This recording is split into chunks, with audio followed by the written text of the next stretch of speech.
ಉಸಿರು ಬೆಂಗಳೂರು, ಹೆಸರು ಬೆಂಗಳೂರು, ತವರು ಬೆಂಗಳೂರು ನಮ್ಮದು. ಜ್ವಾಲೆ ಉರಿದಂತೆ ಬೆಂಕಿ ಮಳೆಯಂತೆ ಯಾರಿಗೂ ಹೆದರಿ ನಿಲ್ಲದು. ಕಿಚ್ಚು ಎದೆಯಲ್ಲಿ ಹೊತ್ತಿ ಉರಿದಿದೆ, ಗೆಲುವಿನ ರೋಷ ಉಕ್ಕಿ ಹರಿದಿದೆ. ಈ ಸಲ ಕಪ್ ನಮ್ದೇ. ಚಂಡಮಾರುತವೇ ಬಂದ ಹಾಗಿದೆ, ನಮ್ಮ ತಂಡವು ಸಿದ್ಧವಾಗಿದೆ. ಈ ಸಲ ಕಪ್ ನಮ್ದೇ.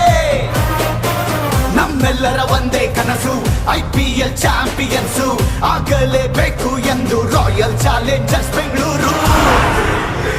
ಸಲಾಂ RCB, ಸಲಾಂ RCB,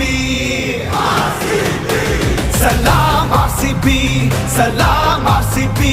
ನಾವು ಹೇಳೋದು ಒಂದೇ, ಈ ಸಲ ಕಪ್ ನಮ್ದೇ.